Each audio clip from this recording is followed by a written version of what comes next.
Bonjour à tous et bienvenue sur boursicoté.com pour ce nouveau point matinal du CAC 40. Et donc, toujours dans la dynamique ici du mouvement haussier que nous avons depuis le signal de sortie ici du trend baissier de consolidation qui avait duré plusieurs mois, eh bien le CAC 40 est venu tester ici une zone de résistance à 5370 points.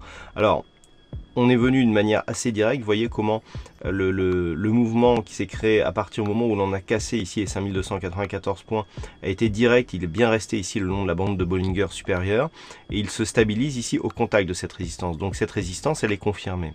Toutefois, la force de cette dynamique implique qu'il pourrait y avoir une phase de consolidation et on voit venir ici une bougie rouge qui englobe totalement la précédente, ce qui pourrait marquer un pré-signal, je dirais, d'une phase de consolidation à venir. Donc nous sommes ici en unité de temps H4 et sur les indicateurs, nous pouvons constater aussi que le RSI et le stochastique sont en force surachat et le MACD ici s'est retourné juste au moment où le contact avec la résistance des 5370 points s'est fait.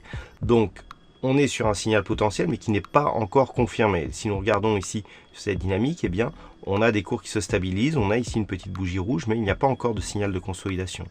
Toutefois, si ceux-ci se mettaient en place, tant que l'on reste ici au-delà des 5294 points d'un point de vue court moyen terme, il n'y a pas de remise en cause de cette dynamique. Nous avons aussi la moyenne mobile 20 exponentielle qui, en cas de consolidation, eh bien, pourrait donner une zone de support sur laquelle l'indice parisien pourrait rebondir.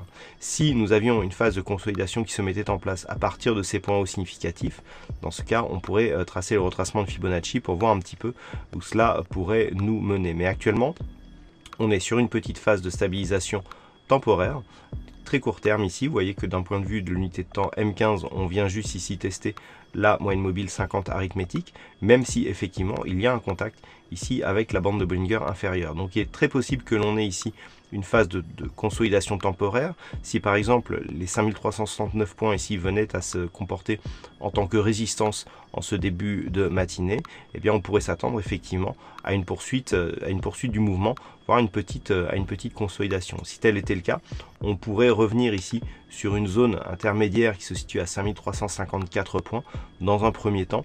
Là aussi, encore une fois, cela ne remettrait pas en cause le fond de la tendance qui reste haussier, même si d'un point de vue court terme, effectivement, on aurait une petite dynamique baissière. Voilà donc ce que l'on peut dire sur cette analyse, sachant que en cas de rupture ici des précédents points hauts significatifs à 5375 points, eh bien on aura un signal de validation de la poursuite du mouvement haussier vers de nouveaux plus hauts significatifs. Ça, c'est pour la partie technique. D'un point de vue macroéconomique, alors c'est très chargé aujourd'hui. Nous aurons donc à 9h50 les chiffres de PMI donc pour la France, 9h55 pour l'Allemagne. Et puis à 10h, nous aurons les indices PMI composite de la zone euro ainsi que le PMI des services. À 10h30, nous aurons les chiffres toujours de PMI de l'Angleterre. À 11h, alors attention, on aura un chiffre d'évolution des taux de la Banque de l'Inde, ça peut avoir des répercussions, ainsi que les chiffres de vente au détail pour la zone euro. Côté outre-Atlantique, il faudra attendre 14h15 pour prendre connaissance des chiffres de création d'emplois non agricoles. Nous aurons le PMI des services, le PMI non manufacturier qui sera dévoilé à 16h, donc l'indice PMI de l'ISM. Nous aurons à 16h30 les chiffres de stock de pétrole brut et puis on terminera cette journée avec des discours de président de banque centrale. 19h15 donc une intervention de Mario Draghi, suivi à 21h15 d'un discours de Janet Yellen. Voilà donc pour cette journée donc très chargée en termes de diffusion macro et donc qui sera clôturée par les discours des deux banques centrales majeures.